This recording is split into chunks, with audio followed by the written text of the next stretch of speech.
For many students, it's time to relax, but not for Solange.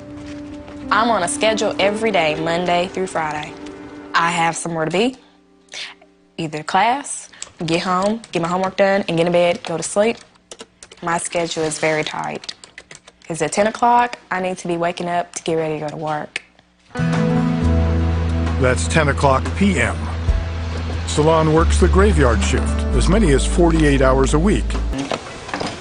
Even working full-time, Solange doesn't make enough to cover all her bills. When I first started college, I used to have credit cards, and that's what I used to pay my classes off with, classes and books.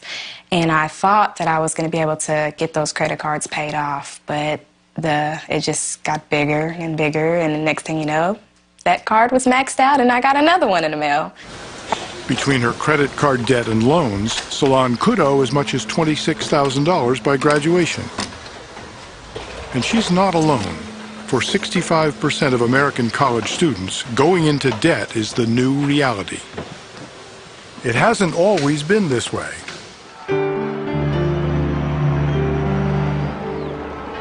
"60 years ago, public support was stronger. The government became a partner in higher education when President Franklin Delano Roosevelt signed the GI Bill into law. The GI Bill was invented in post-World War II America as a way of dealing with large numbers of returning GIs and basically keeping them off the unemployment rolls, to get them off the streets and off of unemployment, and therefore back into college was one way to do that. There never was such a mass movement towards higher education. America weathered the crisis. Approximately 2 million veterans went to college, transforming not only their own lives and college campuses, but also changing public attitudes about higher education. Ordinary Americans learned that a college education wasn't just for the elite. It was within everyone's reach. Higher education became the highway to the middle class, built largely with federal and state funds. In 1972, the federal government opened the door to prosperity to the poor. It gave low-income students grants which did not have to be paid back, now called Pell Grants.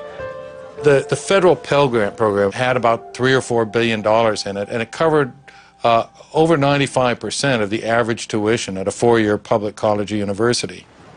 Millions joined the middle class. Government helped those who couldn't afford tuition, and America prospered. The founding of our colleges and universities and a lot of the support that has come to them over the years is predicated on the idea that education is good for our citizens and that it helps people to have a better life. America had agreed to what amounted to a social contract, had agreed to help pay for everyone's college education, not just their own families. To keep tuition low, state legislatures supported their public colleges. The special role of the federal government was to provide scholarship help for the poor. All that began to change when research indicated that having a college degree added $1 million to your lifetime earnings. In the last 25 or 30 years, since essentially the Reagan administration, since that 80s, we've decided that it's a private good, that because you benefit from going to college economically, your salaries go up. And so we've said, well, let the individual pay for it then.